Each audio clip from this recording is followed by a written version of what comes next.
Parasara online astro TV நேயர்கள் அனைவருக்கும் வணக்கம். பரமத்தி வேலுடன் சந்திரன் பேசுகிறேங்க. ஆவணி மாதம் விருச்சக ராசிக்கோட பலன் எப்படி இருக்கும் என்று பார்க்கும்போது, ஆவணி மாசம் என்றாவே விநாயகருக்கு உகந்த மாசம் நண்பர்களே. புண்ணிய காலம். விநாயகர் சதுர்த்தி வரக்கூடிய ஒரு மாதம். விநாயகர் வழிபடுவது அனைவருக்கும் சிறப்பு. அதே மாரி விருச்சிக ராசிக்காரங்களும் விநாயகர் வழிபடுவது மிகப்பெரிய ஒரு சிறப்பை தரும் நண்பர்களே. அதே மாரி குரு வழிபாடும், செவ்வாய் வழிபாடும் உங்களுக்கு மிகப்பெரிய ஒரு யோகத்தை கொடுக்கும். நல்ல ஒரு அருளை தரும் நண்பர்களே. அதனால இந்த ராசிக்காரங்களுக்கு இந்த மாதம் எப்படி இருக்கும் என்பது ஒரு கேள்வியாக உங்களுக்கு இருக்கலாம். ஏன்னா, உங்களுக்கு இந்த ராசி அதிபதியா வரக்கூடிய செவ்வாய் பகவான் குருவோட சேர்ந்து, அதாவது குரு பகவானோட சேர்ந்து 7ஆம் இடத்தில் சஞ்சாரம் செய்கிறார். சுயசாரத்தில் செவ்வாய் பகவான் இருக்கார். குரு வந்து பாக்கியாதிபதியோட சாரத்த பெற்றிருக்கார். அப்ப பாக்கியாதிபதி உங்களுக்கு 2ல தான் இருக்காங்க. அப்ப இந்த காலகட்டங்கள் இந்த 31 நாள் ஆவணி மாதம் 31 நாள் உங்களுக்கு எப்படி இருக்கும் அப்படின்னு பார்த்தா, தொழில் ஸ்தானம் ஆட்சி பெறக்கூடிய ஒரு தன்மை இருக்கிறதுனால, சூரிய பகவான் ஆட்சி பெற்றிருக்கார். ஏன்னா, செவ்வாய்க்கு வந்து சூரிய பகவான் நட்பு. செவ்வாயோட வீட்ல தான் சூரிய பகவான் உச்சம் பெறுகிறார். அப்படின்னு மேசத்துல தான் சூரியன் உச்சம் பெறுகிறார். இப்ப சூரியன் ஆட்சி பெற இருக்கிறதுனால, தொழில்ல உங்களுக்கு ஒரு ஆட்சி பெறக்கூடிய தன்மையும், தொழில் ஸ்தானத்தை கொஞ்சம் பார்க்கக்கூடிய தன்மையும், தொழில் ஸ்தானத்தில் ஒரு முதலீடு செய்யக்கூடிய தன்மை இந்த காலகட்டத்தில் உங்களுக்கு ஏற்படுத்தி கொடுக்கும் என்றது ஒரு எள்ளளவு சந்தேகம் இல்ல. அதனால விருச்சிக ராசிக்காரங்களுக்கு இந்த மாசம் தொழில் ஸ்தானம் நல்லா இருக்குது அப்படின்னு எடுத்துக்கலாம். அப்போ உங்களுக்கு 7ஆம் இடம் நட்பு ஸ்தானமும் நல்லா இருக்குன்னு எடுத்துக்கலாம். ஏன்னா 7ஆம் இடத்துல குருவும், செவ்வாயும் தான் இருக்கிறாங்க. குரு, செவ்வாய்னாவே ஒரு சுப கிரகம் தான். குரு பகவான் சுப கிரகம். தனாதிபதியா வரக்கூடியவர், ஒரு புண்ணியாதிபதியா வரக்கூடியவர் குரு பகவான். லக்னாதிபதியோட சேர்க்கை பெற்றிருப்பது நல்ல ஒரு நிலைப்பாட்டை கொடுக்கும் நண்பர்களே. நல்ல நிலைப்பாடுனா, நல்ல முறையில ஒரு சிந்திக்கணும், நல்ல முறையில செயல்படணும், நல்ல முறையில பேசணும், நல்லவங்களோட பழகணும், நல்ல எண்ணங்களை பிரதிபலிக்கும் வண்ணமாக இந்த ஆவணி மாதம் உங்களுக்கு இருக்கிறது என்று மறந்து விடாதீர்கள். அப்ப இந்த ஆவணி மாதத்தில் நம் என்ன செய்தால் நல்லது அப்படின்னு பார்த்தீங்கன்னா, அதாவது 4ஆம் இடத்துல சனி பகவான் வக்கரம் பெற்றிருக்கார். 4ஆம் இடம் வந்து சனி பகவான் வக்கரம் பெற்றிருந்தா நமக்கு என்ன பண்ணலாம்? வீட்ல ஏதாச்சும் செலவு பண்ணலாமா? இடம் எதுவும் வாங்கலாமா? வாகனம் எதுவும் வாங்கலாமா? அப்படின்னு பார்த்தா, இந்த மாதத்தில் இதெல்லாம் செய்யாம இருப்பது நல்லது நண்பர்களே. ஏன்னா 4ஆம் இடம் வக்கர கதியில இருக்கும்போது அது சிறப்பு இல்ல.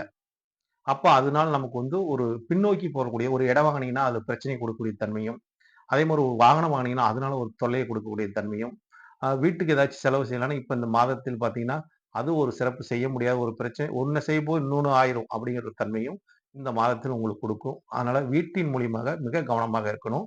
இடம் வாங்குனாலும் மிக கவனமா இருக்கணும். வாகனம் வாங்குனாலும் மிக கவனமுடன் செயல்படுவது நல்லது. ஏன்னா, இதுக்கெல்லாம் உங்களை வந்து போகச் சொல்லும். யார் போகச் சொல்லுவான்னா, 10ஆம் இடத்துல இருக்கிற சூரிய பகவான் ஆட்சி பெற்றிருக்கிறதுனால, அவரு வந்து 4ஆம் இடத்த பார்க்கறதுனால, இதுக்கு தான் அவரோட பலனை குடுக்கிறார் என்ற நிலைப்பாடு இருக்குது. அப்ப அது சிறப்பான்னு பார்த்தா, சிறப்பு இல்லைன்னு சொல்லுவேன்னு வச்சுக்கங்களேன்.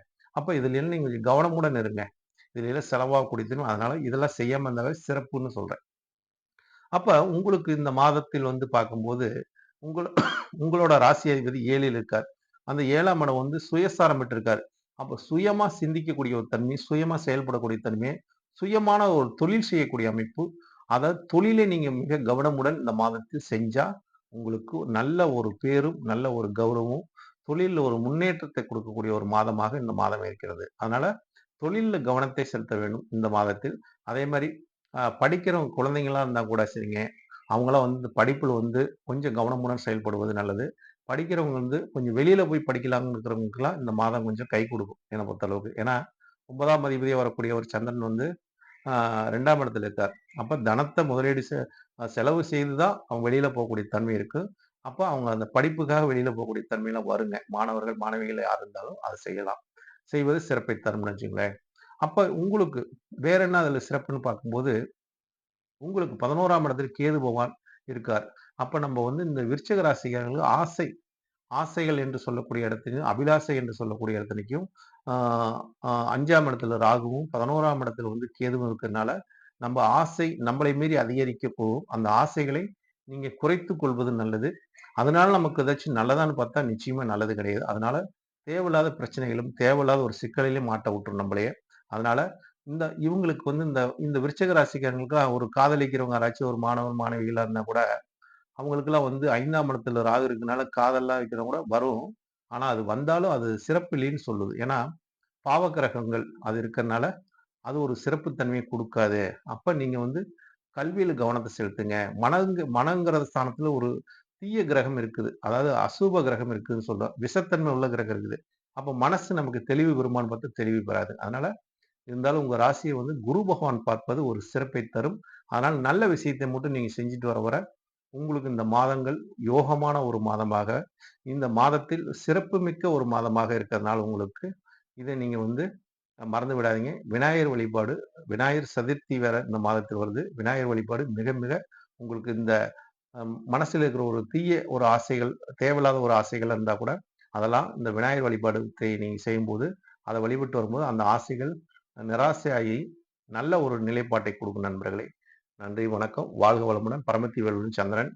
இந்த சேனலை பார்த்துக் கொண்டு இருக்கிற அனைவரும் தங்களோட கருத்துக்களையும், தங்களோட சப்ஸ்கிரைப்பையும், தங்களோட கமெண்ட்களையும் இத நீங்க சொல்லி செஞ்சுக்கிட்டு வர வர, நான் உங்களுக்கு உண்டான இந்த கருத்துக்களை இந்த மாசம் மாசம் நான் அனுபவத்தின் உணர்ந்த கருத்துக்களையும், நான் வாடிக்கையாளர்கிட்ட இருந்து தெரிஞ்ச விஷயத்தையும் உங்களிடத்தில் பகிர்ந்து கொள்கிறேன் நண்பர்களே.